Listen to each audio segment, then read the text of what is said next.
하면 좋겠지만은 시간이 아마 그렇게 안 될 것 같고 계속 보도록 하겠습니다. 23항의 교황님은 이렇게 말씀하십니다. 여러분도 자신의 온 생애를 하나의 사명으로 여길 필요가 있습니다. 기도 안에서 하느님께 귀 기울이고 하느님께서 여러분 각자에게 베푸시는 표징들을 인식함으로써 그렇게 하고자 노력하십시오. 여러분 삶의 매 순간에 또 여러분이 해야 하는 모든 선택의 순간에 예수님께서 나에게 기대하시는 바가 무엇인지 늘 성령께 여쭈어 보십시오. 진짜 한 문장 한 문장이 끊임없이 되새겨야 될 내용으로 가득합니다. 일단 우리가 우리의 온 생애를 하나의 사명이라고 받아들여야 된다. 여러분 세상 사람 보면 그냥 사는 사람 너무 많아요. 진짜. 그게 더 심하면 막 사는 사람이 너무 많아요. 여러분 그게 인간다운 삶이라고 의미 있는 삶이라고 할 수 있겠습니까? 그들이 그래 살고 싶어서 그래 살겠어요? 사실은 가치 있는 삶을 살고 싶은데 뭘 어떻게 살아야 될지 알 길이 없는 거예요. 그들은. 그러니까 내 진짜 삶이 그냥 엉망진창으로 뒤죽박죽으로 맨날 그래 되는 거예요. 근데 우리 신앙인들도 의외로 그렇게 사는 분들이 많아요. 그러니까 신앙과 삶이 완전 별개로 가는 거예요.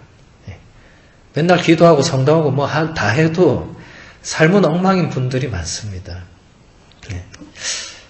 그게 교황님이 지금 여기서 얘기하시는 게 우리의 그 삶이 이게 하나의 어떤 사명으로 이어져야만 이게 뭔가 신앙과 삶도 연결이 되고 정말 우리가 삶 속에서 어떻게 하면 조금 더 하느님의 뜻대로 어떻게 하면 조금 더 거룩한 사람이 될 수 있는 이런 게 연결점이 있는 거죠. 근데 여기서 그게 어떻게 가능한지를 교황님 뭐라고 말씀하시냐면 하느님께서 각자에게 베푸시는 표징을 인식해야 된다. 이건 여러분 두고두고 생각해야 될 말이에요. 하느님께서 나에게 주시는 표징을 내가 알아차려야 된다. 여러분 아주 중요한 단어가 나왔어요. 표징. 이거 요한복음서에서만 주로 쓰이는 단어. 요한복음서는 기적이라는 말을 안 쓰고 표징이라고 합니다. 여러분 요한복음서에서 첫 번째로 예수님께서 일으키신 표징이 어디 나오죠? 요한복음서 2장에 카나의 혼인잔치에 나옵니다. 거기서 예수님이 물을 포도주로 바꾸잖아요. 그거를 공관복음, 그러니까 마테오나 마르코, 루카복음서 같으면 첫 번째 기적을 행하셨다 이렇게 쓸 것 같은데 여러분 요한복음서 나중에 읽어보세요. 2장. 요한복음서 저자는 이렇게 예수님께서는 첫 번째 표징을 카나의 혼인잔치에서 일으키셨고 그 표징을 본 사람들이 예수를 이제 믿게 됐다. 라고 합니다. 이게 무슨 말이냐면 기적하고 표징은 완전히 다른 겁니다. 여러분 삶에서 기적은 별로 안 일어납니다. 그거 다 동의하실 거예요. 근데 물론 또 기적도 우리가 다르게 해석할 수 있지만은 그런데 표징은 계속 주어집니다. 여러분 지금 이 차이를 좀 느끼시겠어요? 모든 사건, 모든 대화, 모든 것 안에 하느님께서 나에게 주시는 표징이 숨어 있습니다. 지금 이 순간도 마찬가지입니다. 근데 우리가 평소에 거의 놓치고 산다고 보시면 됩니다. 아까 누가 그랬잖아요. 진짜 잠잘 시간도 없고 밥 제대로 먹을 시간도 없이 우리가 뭔가에 지금 바쁠 때 이 표징을 과연 볼 수 있겠는가? 못 보겠죠. 진짜 지금 뭐 돈 번다고 바쁘고 뭐 한다고 바쁘고 뭐 살 뺀다고 바쁘고 화장한다고 바쁘고 뭐 바쁜데 하느님 나에게 주신 표징 이걸 누가 생각하고 살 빼고 밥 먹고 뭐 이렇게 하겠어요. 그러니까 이게 사실은 우리가 굉장히 중요한 것을 놓치고 살아가고 있었다. 만약에 이 문항에서 뭔가 걸린다면 하느님께서 나에게 주시는 표징이란 게 정해져 있는 건 하나도 없습니다. 그런데 제가 아침부터 예를 들면 아침에 눈을 뜨는 순간도 그것도 표징이에요. 왜냐하면 여러분 내일 아침에 우리 중에 누군가가 눈을 그냥 뜰 수 있는지 없는지를 알 수 있는 사람은 아무도 없습니다. 오늘 밤에 잠들었는데 내일 아침에 눈을 못 뜰 수도 있잖아요. 그 정해진 거 있습니까? 내일 7시에 내가 일어날 거라고 물론 마음먹고 자는데 7시에 내가 눈을 뜬다는 게 보장된 사람 있습니까? 여기서? 없습니다. 자다가 무슨 일이 날지 아무도 모르죠. 네. 그러니까 눈을 뜨는 것도 표징입니다. 사실은. 그렇게 이제 우리가 생각을 하면 그때부터는 그 뒤에 일어나는 모든 건 다 표징이에요. 눈을 떴는데 햇살이 다 이렇게 보인다. 표징입니다. 표징. 네.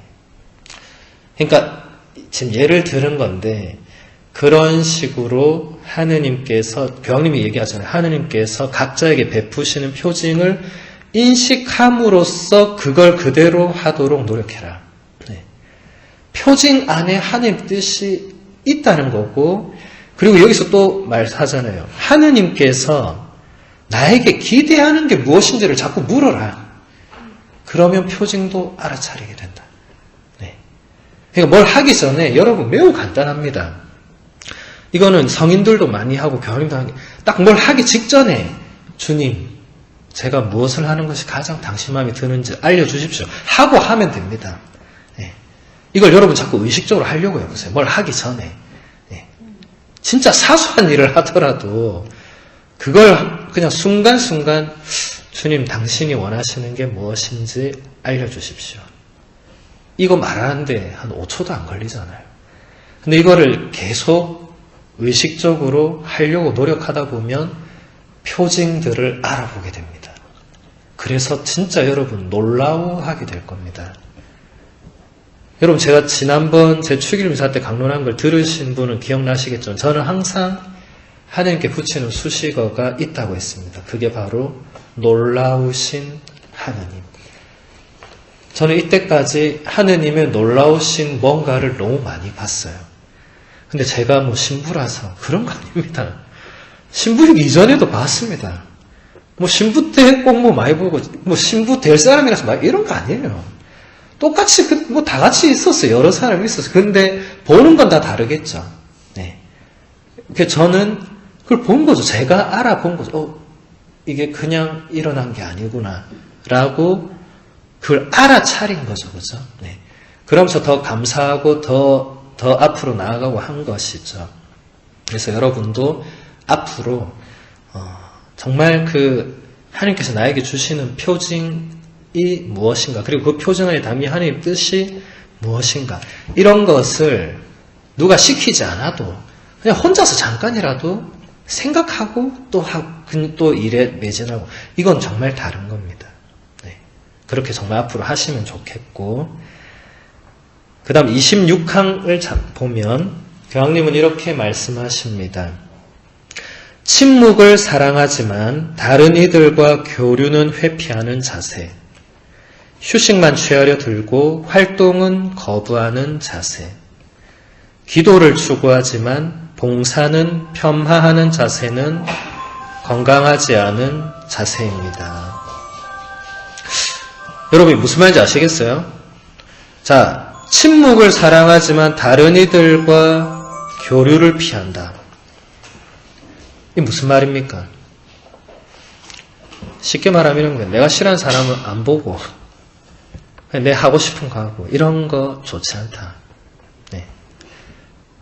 휴식만 취하려 들고 활동 거부한다. 이건 뭐죠? 주어진 어떤 봉사직이나 일이 있는데 그런 거 무조건 안 하고 그냥 내 쉬고 싶은 거 그냥 다 하고 이런 거죠. 그죠? 결국 지금 교황님이 지금 말씀하시는 거는 건강하지 않은 자세란 게 뭐냐. 자기 중심으로 자기 하고 싶은 대로 다 하려고 하는 것은 건강하지 않다. 여러분 봉사라는 게 물론 여러분이 지금까지 열심히 봉사하시고 앞으로도 봉사 많이 하시겠지만 봉사에서 중심은 누가 되는 겁니까? 네, 봉사의 중심은 주님이죠, 그죠? 그럼 우리는 뭐죠? 그냥 봉사자 혹은 일꾼, 종, 이렇게 도구, 이런 거죠. 그러면 내가 중심이 안 돼야 된다는 거죠, 그죠? 근데 지금 여기서 말씀하시는 거는 내가 중심이 돼서 내가 뭘 자꾸 결정하는 거잖아요. 네. 그거는 건강한 자세가 아니다. 그거는 봉사가 아니다. 봉사한다고 말로는 무슨 직책은 맡았지만 그건 봉사가 아니다. 네. 라는 것입니다. 29항을 읽어드리면 최신 과학기술 수단의 지속적 혁신, 여행의 매력, 수많은 소비재는 하느님의 목소리가 울려 퍼질 만한 빈 공간을 남겨두지 않습니다. 수많은 말과 피상적인 재미, 점점 더 빨리 커져가는 소음으로 가득 차 있습니다. 거기에는 기쁨이 아니라 삶의 의미를 잃어버린 이들의 불만이 흘러넘치고 있습니다. 따라서 하느님과 진실한 대화를 나누는 인격적인 공간을 회복하려면 이 광란의 질주를 멈출 필요가 있음을 우리가 어찌 깨닫지 않을 수 있겠습니까? 굉장히 예리한 지적입니다. 그러니까 지금 현대의 이런 모든 것들이 하느님의 음성을 들을 공간을 우리에게 주지 않고 있다. 네. 그러니까 여러분, 이 세상에 이런 것들을 따라가고 있다 보면 하느님의 음성을 우리가 들을 수가 없다. 네. 그런 말이죠. 세상에 가보면, 여기 교황님 말씀하신 대로 세상적인 거는 수많은 말들, 특히 우리 아줌마들 잘 아는 그 수많은 수다들, 아무 의미 없는 그 말들, 또 피상적인 재미들, 우리 오늘 어디 놀러가 가는 것들 있죠. 그런 것들, 또 점점 더 커져가는 소음들이 가득 차 있다. 여러분, 특히 우리는 도시에 살기 때문에 그런 거를 잘 또 의식 못할 때가 많아요. 근데 우리는 굉장한 소음을 우리가 감내하면서 살고 있습니다, 사실은. 근데 우리 내면은 그러지 않도록 우리가 사실 내면의 어떤 공간을 마련해야 되는데 그럴 수가 없는 거예요. 그 따라가다 보면. 예. 이 아줌마가 얘기하면 내가 요새 살 빼고 있는데 이게 괜찮더라면 나도 빼야 되는데 나도 저 해볼까. 이게 자연스럽게 자동 반사적으로 간다 이거죠. 그런데 제가 아까 얘기한 그 표징하고도 같은 겁니다. 그때 우리가 근데 이게 하느님이 지금 나한테 살 빼는 게 정말 나한테 중요한 하느님의 일인가? 이런 거를 생각해 볼 겨를이 있어야 되는데 점점 세상은 우리에게 그럴 겨를을 주지 않습니다. 그러니까 여러분이 진짜 깨어 있지 않으면 아차할 때 그냥 세상적으로 흘러가는 거죠. 네. 그러면서 점점 더 본질적인 것을 잃어가는 거죠. 근데 결국 교황님이 말씀하신 게 거기에는 기쁨이 있지 않다고. 네. 그러니까 여러분, 재미와 기쁨은 구별할 줄 알아야 됩니다. 세상 사람들은 재미와 오락과 쾌락을 추구하는데 교황님 분명히 말씀하죠. 그 안에는 기쁨이 없다고. 기쁨. 예. 재미는 있겠죠. 예. 쾌락은 있겠죠. 예. 근데 그건 피상적이라고 얘기합니다. 여러분, 피상적인 게 뭐죠? 본질적으로 뭔가 올라오는 그런 기쁨이 아니고 그냥 찰나에 순간적으로 우리의 감각적으로 재밌네 즐겁네 하는 그거밖에 없다. 거기에는 오히려 삶의 의미를 잃어버린 사람들의 불만이 오히려 가득하다. 그 안에 그 재미와 쾌락과 세상적인 그 즐거움을 쫓아가는 그 안에는 오히려 삶의 의미를 잃어버린 사람들의 불만이 가득하다. 진짜 대단하지 않습니까? 이렇게 이 시대를 정확하게 이렇게 표현해내는 거는 아무나 할 수 있는 일이 아니죠. 그래서 하느님과 진실한 대화를 나누는 인격적 공간을 회복하려면 이 광란의 질주를 멈춰야 된다. 네. 누가 멈추느냐? 누가 멈춥니까? 내가 멈춰야죠, 내가. 여러분, 항상 많은 경우에 우리는 나 빼고 누가 할 거라고 생각 많이 합니다. 누군가 하겠지 난 그런 거 할 수 없어. 나 지금 바빠 죽게. 내가 뭘, 대부분 이렇게 해요. 나를 자꾸 싹싹 빼요. 뭘 할 때. 근데 여러분, 나 빼면 할 사람은 아무도 없습니다. 내가 해야지 누가 하겠어요? 내가 해야 됩니다. 네. 내가 해야지 나 자신부터 바뀌고, 내가 해야지 내 주변이 바뀌고 하는 거지. 누군가 하겠지 이러면 나는 평생 안 바뀌고 세상도 평생 안 바뀝니다. 네. 이건 여러분 잘 생각해 보셔야 돼요. 37항을 보도록 하겠습니다. 하느님께 감사하게도 한 사람의 완덕은 그가 지닌 정보나 지식의 양이 아니라 사랑의 깊이로 가늠된다는 사실이 교회의 오랜 역사에 걸쳐서 점점 더 분명해졌습니다. 이어서 41항도 가지고 있습니다. 연결되는 부분이 있거든요. 모든 물음에 척척 대답하는 사람이 있을 때 이는 그가 올바른 길에 있지 않다는 표지입니다. 그 사람은 자기만의 심리적, 지적 이론을 펼치려는 사리사욕으로 종교를 이용하는 거짓 예언자일 가능성이 큽니다. 하느님께서는 우리를 한없이 초월하시는 분이시고 언제나 놀라우신 분이십니다. 하느님을 언제 어디서 만나게 될지를 결정하는 이는 우리가 아닙니다. 그 만남의 정확한 시간과 장소는 우리에게 달려있지 않습니다. 정말 한 사람의 어떤 덕은 그 사람이 가지고 있는 지식, 정보 이런 게 아니라 사랑의 깊이로 가늠된다. 진짜 아름다운 말이죠. 네. 우리 성경에도 보면 그런 말 나오죠. 지식은 교만하게 하고 사랑은 성장하게 한다. 토마스 아퀴나스 성인, 우리 가톨릭 전체 역사에서 가장 뛰어난 학자 중에 한 명이고 성인이신 분이 얼마나 공부를 많이 지식적으로 뛰어나겠어요. 근데 그분이 뭐라고 했냐면 지식, 그러니까 지성은 하나의 눈을 가지고 있다. 그런데 사랑은 1000개의 눈을 가지고 있다. 이런 표현을 썼어요. 이게 다 연결되는 거죠, 그렇죠? 그러니까 여러분 똑똑하다는 사람, 잘난 사람, 아는 거 많은 사람, 그런 사람하고 완덕하고는 아무런 상관이 없습니다. 아무것도 모르고 정말 진짜 아는 거 없고 배운 거 없고 하더라도 사랑할 줄 알고 사랑받을 줄 아는 사람이 완덕에 가깝다는 거죠. 네. 사랑의 깊이로 가늠된다. 여러분도 여러분 각자를 돌아보면 됩니다. 나는 내 가족을 얼마나 사랑하는가? 내 주위 사람들을 내가 사랑하려고 얼마나 노력하고 있는가? 네. 내 주위의 사람들이 오만 사람 다 있잖아요. 잘난 사람, 똑똑한 사람, 못난 사람, 오만 사람 다 있는데 나는 그들을 사랑하기 위해서 어떤 노력을 하고 뭘 하는가? 네. 여러분, 세상의 많은 집단들은 말 그대로 집단입니다. 집단. 특히 친구들 모임 같은 거, 개 모임, 그 모임, 집단 이런 데 가서 좋을 거 거의 하나도 없어요. 네. 제가 그런 세상적인 모임을 깎아내리려고 하는 게 아닙니다.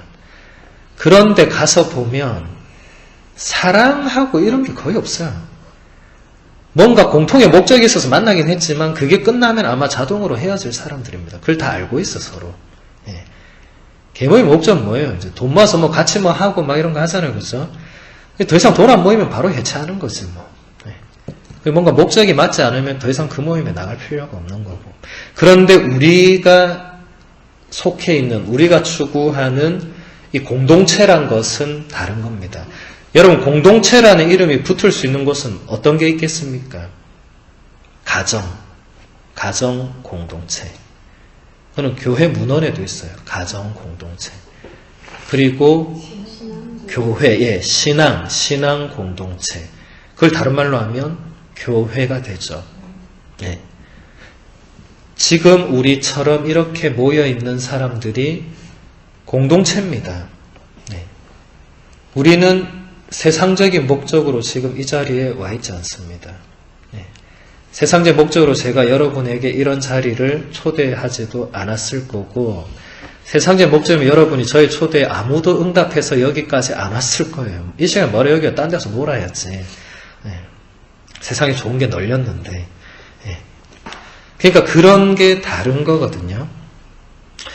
그래서 정말 여러분들 주위에, 여기 지금 교양도 얘기하지만 모든 물음에 답을 다 아는 사람들이 항상 우리 주위에 있어요. 똑똑하고 잘난 사람 많습니다. 그런데 교황님이 정확하게 지적하는데 그런 사람들은 본인을 드러내는 어떤 그런 것으로 거짓 예언자일 가능성이 높다. 그러니까 무조건 믿지 마라 이거죠. 똑똑한 사람, 잘난 사람 무조건 믿지 마라. 그들이 다 우리에게 뭔가를 다 제대로 알려주고 이런 거 아니다. 여러분 사실 그런 걸 느끼죠. 지식과 정보는 이미 인터넷에 쏟아질 대로 쏟아지고 있습니다. 이제 여러분 궁금하면 이제 인터넷 검색하면 웬만한 거 다 나오잖아요. 근데 그것도 여러분 다 믿어서는 안 됩니다. 네. 정말 필요할 때 기본적인 거는 이런 게 있구나 하고 정말 받아들일 수는 있지만 그런 것이 우리의 삶의 본질에 영향을 주거나 우리의 삶의 깊이를 결정해 주지는 않는다는 거죠. 그리고 여기서도 교황님도 말씀하셨지만 하느님은 우리를 한없이 초월하는 분이고 언제나 놀라우신 분이다. 이건 저의 고백이기도 했는데 교황님도 이런 표현을 쓰고 있습니다. 제가 아까 얘기한 게 여기서 드러나죠. 맞습니다, 교황님. 저도 그렇게 제 평생, 전 교황님보다 오래 살지도 않았지만 저도 저에게 하느님 놀라운 하느님입니다. 저는 지금 이렇게 말하는 거잖아요. 근데 교황님도 이렇게 말하고 있어요. 교황님과 제가 미리 짰습니까? 우리 서로 미리 만난 적 있어요? 없습니다. 네. 그런데 이렇게 뭔가 공유되는 거죠. 아까 제가 그 얘기한 그거랑 같은 겁니다. 하느님의 사랑은 무조건적입니다 할 때 여러분들이 정말 맞습니다 라고 하는 게 이게 진짜 본인의 내면에서 묵상에서 나온 거고 그건 저 사람은 저렇게 생각하는구나. 이렇게 되면 내 것이 아니란 거죠. 그렇죠? 네. 그러니까 여러분도 이렇게 여러분 안에서 나오는 고백이 있어야 됩니다. 하느님께는.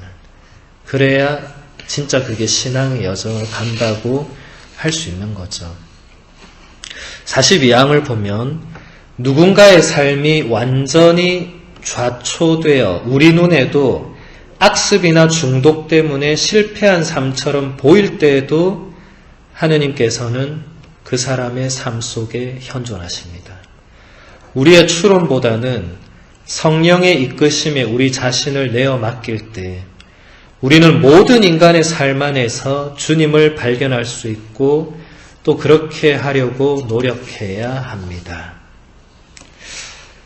이것도 참 중요한 건데 우리 눈으로 볼 때 실패하거나 정말 안 되는 사람들이 분명히 있을 수 있죠. 네. 그리고 내 눈만으로가 아니고 여러 사람이 봐도 저 사람은 안 되는 사람들이 있을 수 있죠. 네. 그런데 놀라운 것은 그 사람 안에도 하느님은 현존하고 계신다는 겁니다. 그걸 우리가 받아들일 수 없을지라도 아까 교황님 얘기했잖아요. 하느님은 우리를 완전히 초월하는 분이라고. 우리의 상상을 뛰어넘는 분이 하느님입니다. 네. 하느님이 어떤 방식으로 어떻게 일하는지 아까 교황님도 얘기했잖아요. 우리가 전혀 알 수 있는 영역이 아니다. 그거는 내 생각대로 섣불리 저 사람은 안 돼 하고 나는 말할 수 있을지라도 하느님 편에서 안 되는 사람이 어디 있겠어요. 하느님 쪽에서 볼 때는 그 어떤 사람도 하느님 편에서는 안 되는 사람은 없겠죠. 그 어떤 악조건 그게 신체적이든 정신적이든 영적이든 지금 교황님 잠깐 예로 들었지만 악습, 중독 이런 것에 찌들려 있다 할지라도 하느님께는 언제나 가능성이 열려 있죠. 우리가 보기에는 도저히 안 될 것 같아도. 이거를 여러분 나중에 여러분 자신에게도 적용시킬 수 있어야 됩니다. 여러분도 살다 보면 어떤 낭떠러지, 막판, 이런 데로 그렇게 갈 때가 있겠죠. 네. 그럴 때 이 구절을 기억하시면 좋을 것 같아요. 그런 내 삶 속에도 하느님이 현존하고 계신다고 확신해야 됩니다. 여러분 루카복음서 15장에 보면 되찾은 아들의 비유 그거 아시죠? 그죠? 아주 유명한 이야기죠. 아들이 둘이 있었어요. 그죠? 네. 둘째 아들이 어느 날 아버지에게 유산을 달라고 합니다. 아버지가 살아있는데 유산을 달라고 해요. 근데 아버지가 또 유산을 줍니다. 반을 줍니다. 돈이 많았던 것 같습니다. 그 돈을 받아들고 집을 즐겁게 나갔습니다. 나가서 5만 대 그냥 흥청망청 다 썼습니다. 다 쓰고 이제 더 이상 돈이 떨어지니까 그 사람이 어떻게 했습니까? 돼지 우리에 가서 돼지를 쳤어요. 근데 돼지가 먹는 사료도 주인이 안 주는 거예요. 배고파 죽겠는데. 거기서 근데 그 아들이 어떻게 했습니까? 내가 이제 돼지만도 못한 존재구나. 나는 이제 죽어야 되겠다. 이렇게 했으면 거기서 그냥 인생이 끝났겠죠. 근데 그 아들이 어떻게 했죠? 내가 여기서 있다가는 굶어 죽겠구나 진짜로. 그래서 아버지의 집으로 돌아가야 되겠다. 근데 가서는 내가 더 이상 아들이라고 할 자격이 없으니까 아버지의 그 품꾼, 종, 일꾼 가운데 하나로라도 써달라고 해야 되겠다. 네. 이게 우리도 필요한 자세입니다. 우리도 살아가면서 그런 순간에 본인을 스스로를 그렇게 놓아버리면 안 돼요. 본인이 본인 스스로를 놔버리면 안 돼. 그 여러분은 또 어머니니까 여러분 자녀를 그렇게 놓아버리면 안 되고, 여러분은 아내니까 여러분 남편을 그렇게 놓아버리면 안 됩니다. 네. 그래도 하느님이 그 사람 안에 계신다는 믿음으로, 여러분 그런 게 믿음입니다. 여러분 믿음은 평소에는 잘 안 드러나요. 믿음은 언제 드러나냐면 시련과 십자가의 순간에 믿음이 드러납니다. 여러분 평소에는 우리 5명 중에 누가 믿음이 깊고 얕은지 아무도 모릅니다. 근데 시련과 십자가의 순간에 누구의 믿음이 깊은지 드러납니다. 그럴 때 믿음으로 붙드는 거죠. 확신하고, 그죠? 네. 나중에 여러분 시련과 십자가의 순간에 꼭 이 교황님의 이 말을 기억하면 좋겠습니다. 그 다음 54항을 보면 성인들은 그들 자신의 업적을 과신하는 것을 삼갔습니다. 라고 하면서 교황님이 소아데레사 성녀의 기도를 그대로 인용했습니다. 읽어드리면 이 생명이 저물 때 저는 빈손으로 주님 앞에 서겠습니다. 주님께 제 업적을 헤아려 달라고 청하지 않을 것이기 때문입니다. 저희의 모든 의로움도 하느님께서 보시기에는 흠이 있는 것입니다. 굉장히 아름다운 기도죠. 그래서 이 기도문을 많이 씁니다. 가톨릭 교리서도 이 기도문을 인용하고 교황님도 여기서 다시 한번 인용했는데, 성인들의 공통점 이런 게 여러 개가 있어요. 근데 그 중에 하나가 성인들은 그들 자신의 업적을 과신하는 것을 하지 않았다. 여러분 성인들이 업적이 얼마나 많아요? 그렇죠. 근데 여러분 성인들 중에 자기 업적을 자랑하거나 자기 업적 때문에 본인이 성인 됐다 이렇게 말하는 사람을 본 적이 있습니까? 저는 한 번도 본 적은 없습니다. 네. 그 어떤 성인도 그렇게 많은 일을 했지만 마지막에는 항상 본인의 그 보잘것없음을 얘기했죠. 뭐 예를 들어 마더 데레사 성녀 같은 분은 그분이 지금 여러분 우리 중에 누구 그렇게 하라 해도 하겠어요 그거를. 근데 그렇게 했을 때 그분이 마지막에 어느 기자가 이렇게 물었을 때 성녀의 대답은 매우 간단했습니다. 저는 하느님의 몽당연필입니다. 이런 표현을 썼거든요. 정말 그렇게 수많은 일을 했지만 그분 자신을 볼 때는 그냥 이런 좋은 만년필도 아니고 사인펜도 아니고 볼펜도 아니고 그냥 여러분 몽당연필 그거 어디다 씁니까 그거? 진짜 쓸 거 없을 때 쓰는 게 몽당연필이죠. 그죠? 그 정도밖에 안 된다고 본인 스스로를 생각한 거죠. 그러니까 본인이 한 일을 보고 말했다면 그렇게 대답 안 했겠죠. 여러분, 이거는 굉장히 유혹입니다. 조심해야 돼요. 여러분이 바깥에서 그렇고 교회 안에서 그렇고 뭔가 여러분이 봉사를 하고 뭘 하고 하면 시간 지나보면 내가 한 게 이렇게 많다고 돌아볼 수 있겠죠. 이게 굉장히 위험한 겁니다. 예. 내가 했다고 말이 나가는 순간에 그거는 내 업적이 되는 거죠. 예. 그럼 빨리 돌아서서 주님 제가 정말 잘못 말했다고. 예. 내가 한 게 아니죠. 여러분, 우리가 무슨 능력이 있어서 일을 합니까? 우리가. 예. 특히 하느님의 일은 하느님께서 하시는 거죠. 여러분, 하느님께서 예수님이 12제자 뽑으시는 장면을 다 아실 겁니다. 여러분, 12제자 중에 능력이 뛰어난 사람이 누가 있었습니까? 거의 없었어요. 거의. 진짜 12명은 진짜 지금으로 치면 정말 보잘것없는 사람들이었어요. 근데 그들이 하느님의 일을 어마어마하게 나중에 결국 다 합니다. 근데 하고 나서 그들이 남겨놓은 글이나 편지를 보면 그들이 본인의 어떤 자랑 이런 거를 전혀 하지 않습니다.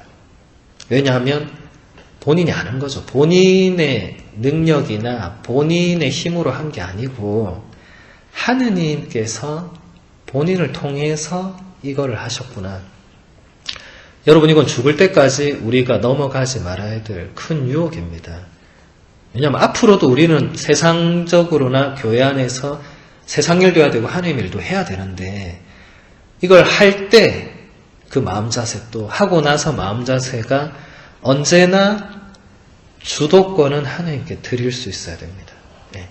언제나 세상 일도 똑같습니다. 여러분, 세상 일도 내가 해서 잘 되고 이렇게 되면 여러분, 그 결국 좋은 열매를 맺기 어려워요. 세상 일도 하나님께서 나에게 세상을 위해서 이렇게 하라고 주신 거를 내가 상실하게 해서 좋은 열매를 하나님 맺어주셨다. 이렇게 되는 게 가장 좋은 신앙인의 길이겠죠. 56항에서 교황님은 이렇게 말씀하십니다. 교회는 사랑만이 은총의 삶을 성장시킬 수 있다고 늘 가르쳐 왔습니다. 나에게 사랑이 없으면 나는 아무것도 아니기 때문입니다. 여러분, 이 구절 어디서 혹시 들은 적 있습니까? 네.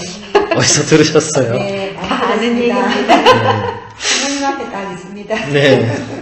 저도, 근데 이 신기하게도 모든 교황님들이 이 구절을 꼭 한 번씩 인용을 하세요.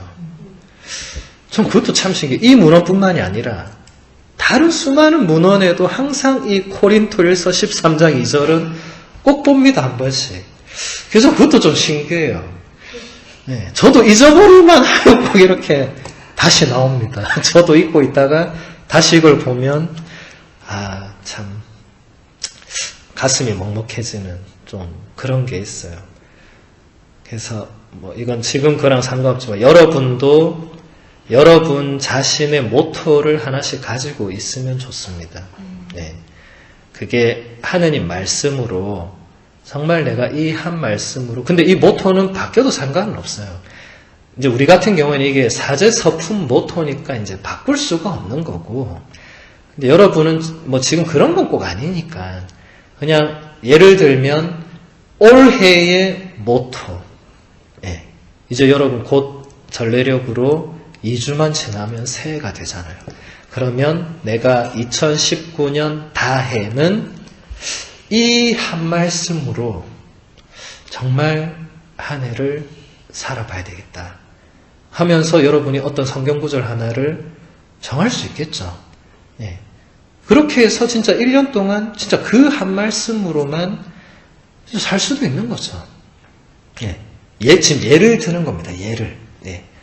또 아니면 이달의 모토. 그런 것도 좋겠죠. 예. 그리고 우리 가정의 모토. 이런 것도 좋을 거고. 제가 예전에 로마 가기 전에 이렇게 진짜 신자들하고 그때는 제가 이제 공부하기 전이니까 저도 오로지 이제 성경 말씀과 이런 걸로 굉장히 많이 뭔가를 했는데, 그때 제가 교우들한테 그런 제안을 많이 했어요. 말씀을 적어라. 적어서 눈에 가장 잘 띄는 곳에 붙여놔라. 예, 그러면 자꾸 보게 되잖아요. 그러면 그 말씀이 가정을 변화시킬 것이다. 자, 예를 들어 여러분 집에 여러분 모든 가족이 가장 많이 쳐다보는 뭔가가 있잖아요. 예. TV나 냉장고나 화장실 휴지 옆 공간이나 그런 곳은 누구든지 눈을 두게 돼 있어요. 그래서 저는 냉장고에서 말씀 붙여놔야 잘 그랬거든요. 그래서 실제로 그때 신자들이 냉장고에 성경 말씀을 붙여놓은 집들이 꽤 있었습니다. 네. 그래서 저는 가정 방문을 가면 그런 집을 보면 굉장히 반갑기도 했고 꼭 물어봤어요. 혹시 어떤 변화들을 느꼈느냐. 크게는 아니어도 일단 본인 자신이 많이 변화되는 것 같다고. 막 이 하루 종일 주방에서 일하고 막 이러면 얼마나 짜증이 나겠어요. 근데 냉장고를 열려고 할 때마다 말씀이 보이니까 아까 너희는 멈추고 하나님 나를 알아 똑같은 거죠. 냉장고를 확 그냥 열기 전에 말씀을 보는 거예요. 네. 그럼 말씀은 여러분 눈으로는 보지만 내면으로 어떻게 되는 거죠? 그 순간 하나님의 말씀을 다시 듣는 거죠. 그죠? 네. 그러니까 신부님 제가 점점 정말 참을성이 더 생기더라. 뭐 여유가 생기더라. 아니면 중간중간에라도 진짜 하느님 한 번 더 생각하게 되더라. 이것만 해도 큰 변화죠. 예. 그래서 여러분 말씀은 항상 눈에 보이는 곳에 붙여놓는 게 좋습니다. 제가 예전에 대구의 동기신부 집에 이렇게 놀러를 갔는데 이렇게 아침에 이렇게 방문 나오다가 깜짝 놀란 적이 있었어요. 이렇게 들어올 때는 못 봤어요. 왜냐면 들어올 때는 문에 뭐 안 붙어 있더라고. 근데 나가는데 문을 딱 봤는데 거기 4글자가 써 있었습니다. 기도했나 이렇게 써 있었어요. 문을 딱 열려다가 안 했는데? 그러면서 다시 순간적으로 성을 꽂고 그러니까 기도가 나오는 거예요. 주님 뭐 저요. 근데 너무 웃겼는데 그게 그런 효과가 있는 거예요. 예. 그 친구 그걸 보고 제가 그때 문에 뭘 붙여놔야 되겠다. 왜냐면 사람이 문도 매일 여니까. 그래서 제가 그때 문에다가 뭘 붙여놨냐면 우리 사제들이 1년에 딱 한 번 서품 서약 갱신을 합니다. 성류 축성 미사 때 하는데 그 구절이 굉장히 참 아름다운 구절이거든요. 예, 그때 주교님하고 다시 주교님이 여러분의 서품 때 서약을 다시 한번 확인한다 하면서 여러분은 뭐 교우들을 사랑하고 뭐 기도를 이렇게 하고 하겠습니까? 하면 예 하겠습니다. 이런 게 있어요.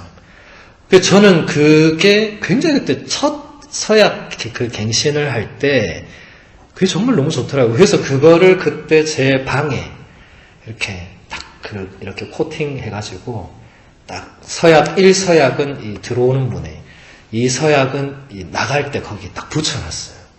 그러니까 진짜 문 열 때마다 그걸 봐야 되잖아요. 그러니까 문을 열고 그냥 안 나가는 거예요, 사람이. 그 서약문을 한번 읽고 예 그렇게 하겠습니다 하고 나가는 거예요. 들어올 때도 예 제가 다시 이러고 들어오는 거예요. 그만큼 여러분 뭔가를 그렇게 적어서 붙여놓으면 영향을 받습니다. 그리고 여러분만 받느냐? 여러분 가정이잖아요. 가족 구성원도 영향을 받아요. 뭐 쓸데없는 붙여 떼라 이런 소리 안 해요, 사람들이. 집에 대장이 엄마인데 엄마가 붙인 거 떼면 큰일 나죠. 네. 근데 그게 뭐 몇 년이 있으면 이제 지루해서 떼라고 하겠지만 이달의 뭐 말씀 이런 거는 분명히 효과가 있습니다. 네. 여러분도 꼭 해보시길 바라고 또 모토를 정하는 이런 거는 참 좋은 것 같아요. 성경 구절이 얼마나 여러분 필요한 좋은 구절이 많습니까? 네. 그러니까 앞으로도 꼭 한 말씀뿐만 아니라 저는 물론 제 서품 모토는 나에게 사랑이 없으면 나는 아무것도 아닙니다. 이거지만 자주 제가 이렇게 묵상하는 구절들은 자주 바뀌어요. 그날 굉장히 이 말씀이 너무 좋다 하면 그날 하루는 계속 그 말씀을 중간중간에 이렇게 되뇌이면서 또 되새겨보면서 그렇게 하루를 보냅니다. 여러분도 그렇게 한번 해보시면 좋을 것 같습니다. 이제 109항 이제 뒤쪽을 좀 보도록 하겠습니다. 한번 읽어드리면 그리스도교는 무엇보다도 실천에 옮기기 위한 것입니다. 그리스도교는 연구와 성찰의 대상이 될 수 있지만 이 또한 우리가 일상생활에서 복음을 더욱 잘 실천하도록 도움을 줄 때에만 가치가 있습니다.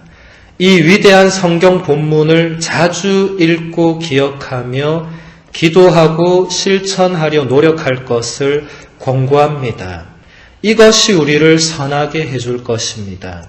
이것이 우리를 참으로 행복하게 해줄 것입니다.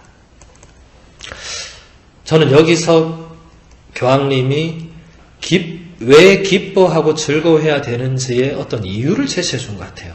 지금 그동안 정말 계속 좋은 말씀 많았지만 기뻐하고 즐거워해라 하면 사람들이 바로 이렇게 얘기해요. 왜요? 저는 안 기쁜데.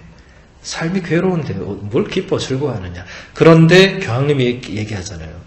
성경 본문을 자주 읽고 기억하며 기도하고 실천하려 노력하면 그게 우리를 선하게 해줄 거다. 그리고 그것이 우리를 참으로 행복하게 해줄 것이다. 여러분, 행복이 여기 있었습니다. 기쁨의 원천이 여기 있었어요. 우리가 이때까지 엄한 데서 너무 많이 찾았어요. 네. 근데 저도 읽으면서 되게 놀랐습니다. 근데 이런 얘기를 교황님이 하니까 힘이 생기는 거예요. 딴 사람이 했으면 무시했을 거예요.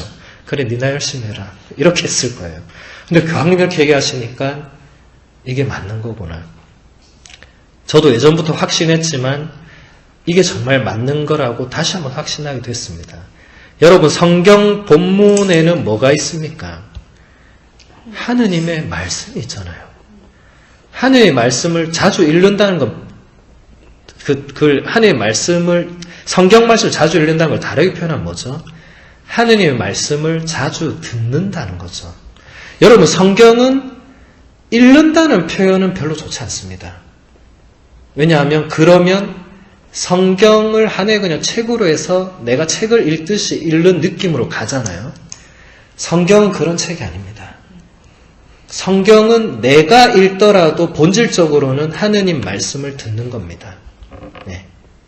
내가 쓰더라도 본질적으로는 하느님의 말씀을 듣는 겁니다. 여러분, 이거를 반드시 기억해야 됩니다. 그러니까 하느님의 말씀을 자주 듣고 그 다음 보세요. 기억해라. 예. 좀 쉬운 말로 그냥 외워라, 그거를. 여러분, 성경 구절 외우고 있는 게 많을수록 정말 도움 많이 됩니다. 예. 그 말씀이 어딘가에서 튀어나오게 되어 있어요.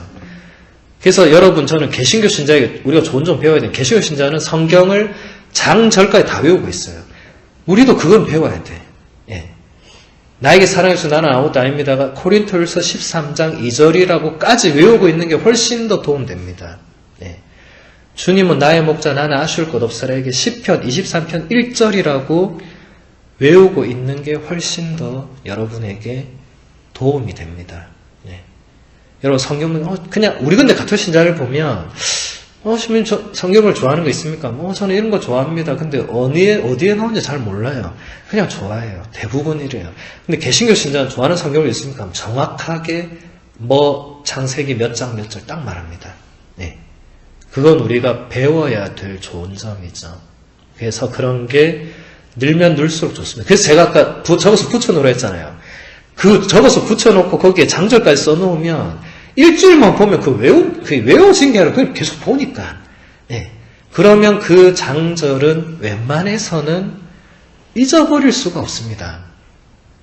항상 기뻐하십시오. 늘 기도하십시오. 어떤 처지에서든지 감사하십시오. 이것이 그리스도 예수를 통하여 여러분에게 바라신 하나님의 뜻입니다. 이게 어디 나옵니까? 테살로니가 1서 5장 16절에서 18절의 말씀입니다. 이런 거를 여러분이 그냥 딱 이 외우고 기억하고 있으면 여러분 이게 그 말씀이 여러분을 행복하게 해준다. 네. 그러니까 많이 접할수록 더 그렇게 되겠죠. 그래서 여러분 성경은 절대로 한 번 읽고 덮어서는 안 되는 책입니다. 뭐 매일 미사라도 마찬가지입니다. 뭐 신부님 저는 매일 미사로 그날 말씀을 묵상합니다. 좋습니다. 뭐 성경으로 하면 더 좋겠지만 매일 미사로도 하면 되죠. 한 번 읽고 덮으면 안 돼요. 뭐든지. 예. 제가 제안하는 건 최소 3번. 최소. 예. 그리고 지금처럼 펜을 가지고 해야 돼요. 예. 여러분 책은 깨끗하게 보면 안 됩니다. 강의도 마찬가지예요. 그냥 가만히 듣고 있으면 안 됩니다. 그거는 책 깨끗하게 보는 거하고 똑같은 거거든요. 왜 그러냐면 끝나고 나면 덮고 나면 남는 것이 거의 없습니다. 그런데 이렇게 여러분 지금처럼 적거나 또 책에 줄을 긋거나 또 책에 줄 끄면서 뭔가를 쓰거나 하면 그것은 여러분이 그걸 갖다 버리지 않는 이상 영원히 남습니다. 여러분 죽을 때까지 함께 가겠죠. 오히려 여러분 자녀들에게 신앙의 유산으로 물려줄 만큼 그런 가치 있는 뭔가가 될 수도 있겠죠. 네. 그래서 말씀을 여러분 그렇게 성경이 여러분 2000년 전 3000년에 쓰여진 책인데 그걸 한 번 읽고 뭐가 와닿는 자체가 그게 이상하지 않아요? 한 번 읽고 뭐가 와닿을 수가 없습니다. 그건 저도 마찬가지입니다. 저도 공부한 사람이고 저도 뭐 원문을 보지만 원문도 한 번 보면 저도 뭐 잘 모르죠. 근데 그걸 2번, 3번, 4번 그리고 점점 더 뭔가 이제 뭔가의 어떤 단어나 뭐에 집중해서 들어가면 그래서 그 안에서 내가 뭔가 하느님의 뜻을 깨닫거나 뭔가 하느님의 그런 사랑을 느끼거나 아까 얘기한 하느님께서 나에게 원하신 표징을 알아차리거나 이런 게 그 안에서 일어나는 거지 그냥 표징을 알아차리고 그냥 하나님의 뜻을 내가 이제 알게 되고 그런 건 아니란 거죠. 네. 말씀이 나를 그렇게 하도록 말씀 앞에 우리를 자꾸 열어놔야 되고 우리가 할 일은 여러분 진짜 내일부터 해보세요. 최소 3번만 매일 미사 그날 미사 오기 전에 그날 복음을 3번만 펜 들고 줄 끄면서 3번만 딱 해보세요. 그럼 그 3번 동안 뭐가 일어납니다. 그리고 나서 이제 미사 가서 강론 들으면 이제 이 강론과 뭔가가 매치가 되면서 엄청난 뭔가 많은 걸 보게 되겠죠. 네. 꼭 앞으로 해보시기를 바랍니다. 자, 그 다음 116항을 보면 거룩한 사람은 타인의 결점을 비난하는데 힘을 써버리지 않습니다. 거룩한 사람은 형제 자매들의 실수 앞에서 말을 삼갈 수 있습니다. 남을 모욕하고 학대하는 언어 폭력도 피합니다. 거룩한 사람은 남을 거칠게 다루는 일을 꺼립니다. 거룩한 사람은 남을 자기보다 낮게 여깁니다. 이제부터 계속 교황님이 얘기하시는 거는 이제 진짜 거룩한 사람들은 어떤 사람들인가? 그리고 내가 진짜 거룩한 사람 되기 위해서 뭘 안 해야 되는가? 이런 거를 구체적으로 얘기하시는데 첫 번째로 우리가 안 해야 되는 게 타인의 결점을 비난하는 것. 이것만 안 해도 거룩한 사람이 된다. 이건 진짜 여러분 다 100% 동의하는 거 아니에요? 타인의 결점을 우리가 비난 안 하면 그 사람 성인이잖아요. 이미 우리도 그렇게 진짜 저 사람은 진짜 성인이다. 왜? 저 사람은 남의 욕하는 걸 내가 들어본 적이 없어. 성인이죠, 성인.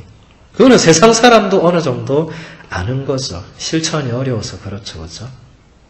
그 다음에 형제 자매들의 실수 앞에서도 말을 삼가한다. 이제 이런 거는 좀 더 구체적으로 어려운 겁니다. 네. 이거는 사실 우리가 쉽게 또 그냥 아무렇지 않게 이렇게 나오는 거거든요.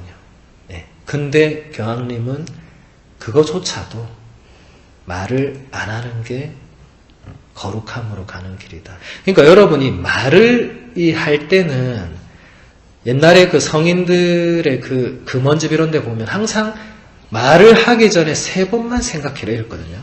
근데 제가 실천하려고 보니까 너무 어려워요. 그래서 저는 바꿨어요. 말을 하기 전에 한 번만 생각하자. 근데 그래도 다르다. 그냥 나오는 말하고 이 말을 할까 말까 하고 나서 말하는 건 달라요. 물론 3번만 생각하면 성인이 되겠죠. 근데 우리의 이 삶의 어떤 이 흐름상 3번 생각할 여유는 저도 안 되더라고요. 근데 한 번은 저도 웬만하면 말하기 전에 생각을 좀 해보려고 많이 노력합니다. 이 말을 내가 했을 때 이게 과연 이게 좋은 건가 안 좋은 건가. 네. 왜냐하면 우리는 항상 감정이 이렇게 올라올 때 이게 사실 언어가 통제가 안 되는 경험을 많이 하죠. 네. 여러분들이 무수히 겪었던 일입니다. 뭐 부부싸움 거의 매일 하면 이때는 언어가 절제가 안 되잖아요. 그냥 감정적으로 말이 팍팍팍 나라 그대로 나와서 그대로 상대방에게 팍팍 꽂히잖아요. 막. 예. 그것을 자꾸 삼가하도록 노력을 하는 것도 거룩함으로 가는 길입니다. 어떤 분이 이럴 수 있겠죠. 그럼 신부님 맨날 부부싸움 할 때 제가 져줘야 됩니까? 제가 언제 져주라고 했습니까? 말을 삼가하라고 노력하자고 했지. 이기고 지고의 문제는 부부가 결정할 일이지 밖에 있는 우리가 이기고 지고를 결정하지 않습니다. 예. 그리고 여러분도 해봐서 알겠지만 부부싸움이 이기고 지는 게 무슨 의미가 있습니까? 거기서 100점 100승을 했다고 그 가정에 평화가 오는 것도 아니고 예. 그건 다른 차원이죠. 그렇죠? 그런 여기서 나온 언어폭력을 피해야 된다.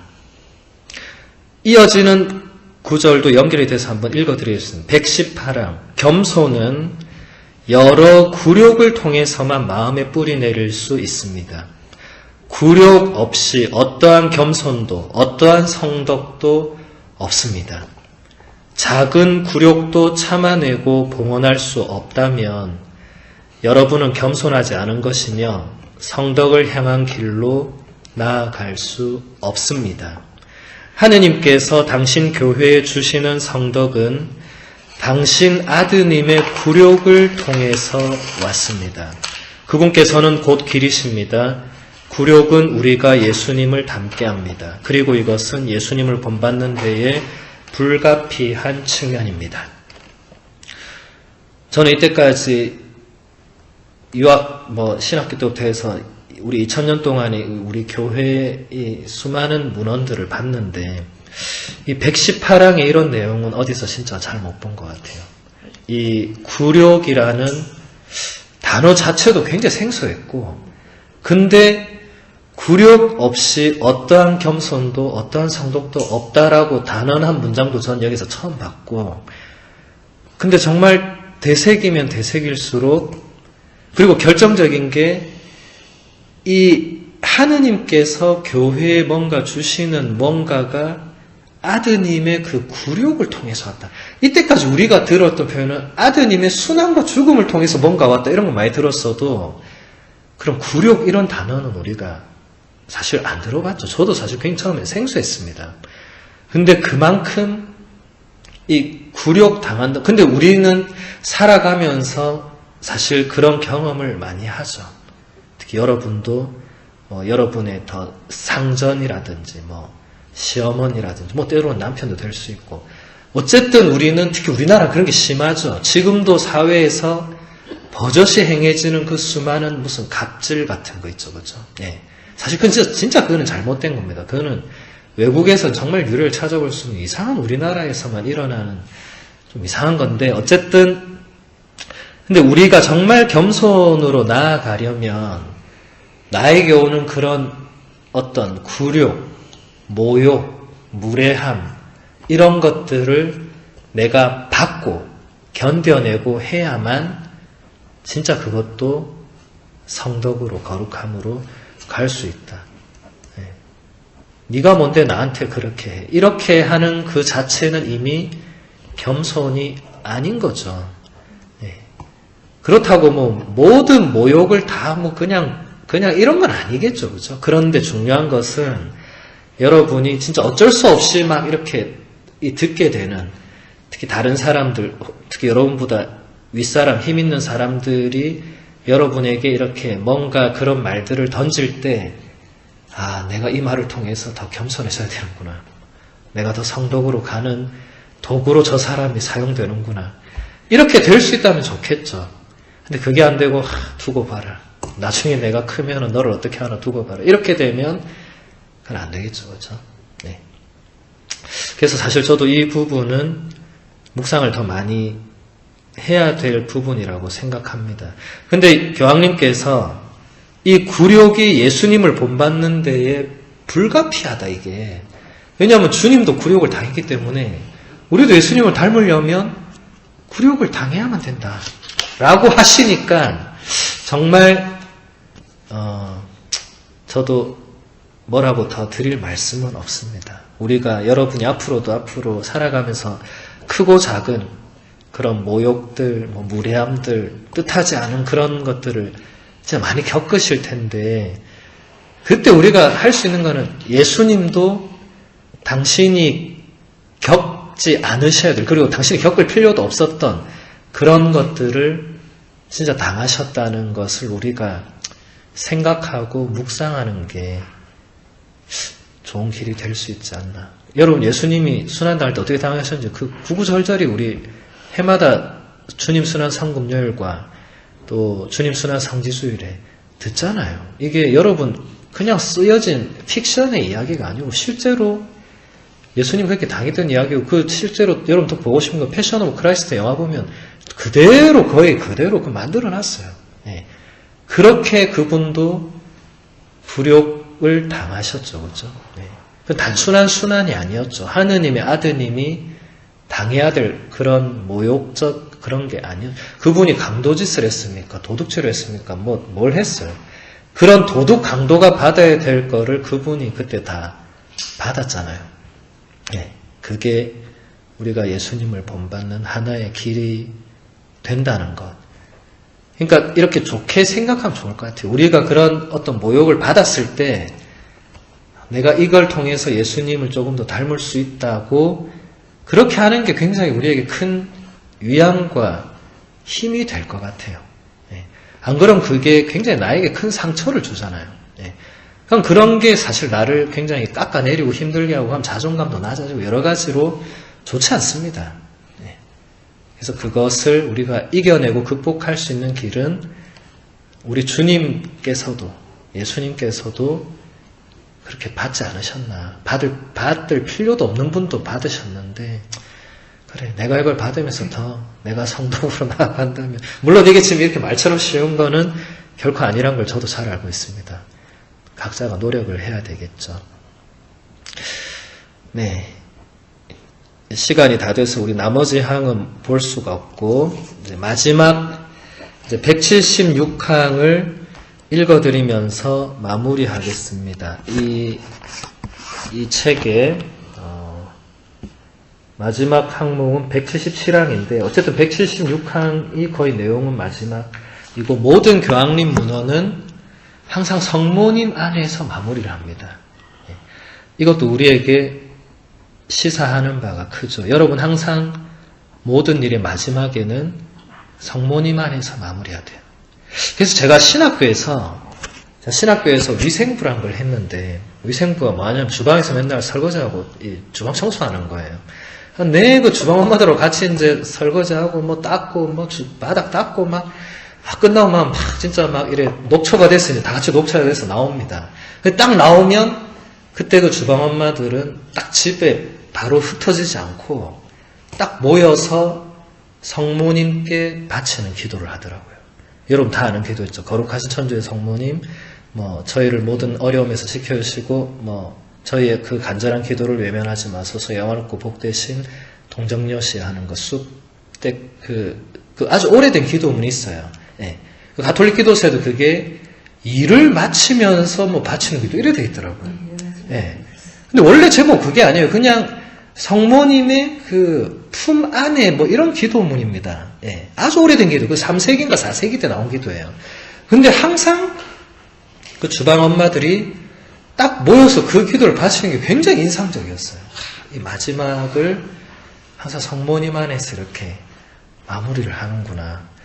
굉장히 좋은 것 같아요. 그래서 저도 그걸 보면서 제가 그때 그 기도를 하진 않고 저는 그냥 이제 항상 마지막에 성모성을 이렇게 뭘 하다 끝에 가면 꼭 성모성을 바치면서 이제 마무리를 하는. 근데 이게 사실은 이래 알고 보니까 우리 교회 전통이 항상 마지막에는 성모님 안에서 성모님께 이 모든 걸 또 연결시키면서 성모님을 통해서 이거를 하나님께 봉헌하는 것이 우리 교회의 전통이었습니다.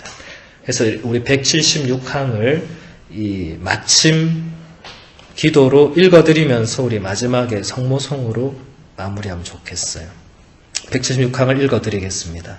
성모 마리아께서 이 성찰들을 완성시켜 주시기를 바랍니다. 성모 마리아께서는 오직 예수님께서 일러주신 참 행복으로 사셨기 때문입니다. 성모님께서는 하느님의 현존을 기뻐하셨으며 모든 일을 마음속에 간직하시고 영혼이 칼에 꿰 찔리도록 자신을 놓아두신 여인이십니다. 성모님께서는 성인들 중에 성인, 모든 이 가운데 가장 복되신 분이십니다. 성모님께서는 우리에게 성덕의 길을 가르쳐 주시고 늘 우리와 함께 걸어가십니다. 성모님께서는 우리를 넘어진 채로 내버려 두지 않으시고 우리를 판단하지도 않으시며 당신 품으로 안아주십니다. 성모님과 나누는 대화는 우리를 위로하고 자유롭게 하며 거룩하게 해줍니다. 성모님께는 많은 말이 필요하지 않습니다. 성모님께 우리에게 일어난 일을 시시콜콜이 말할 필요도 없습니다. 우리가 모든 순간 계속해서 은총이 가득하신 마리아님 기뻐하소서를 되풀이하는 것만으로도 충분합니다. 이렇게 교황님께서 이 문안을 마무리를 하셨습니다. 우리 함께 성모성을 바치면서 마치겠습니다. 은총이 가득하신 마리아님 기뻐하소서. 주님께서 함께 계시니 여인 중에 복되시며 태중의 아들 예수님 또한 복되시나이다. 천주의 성모 마리아님 이제와 저희 죽을 때 저희 죄인을 위하여 빌어주소서. 아멘. 성부와 성자와 성령의 이름으로 아멘.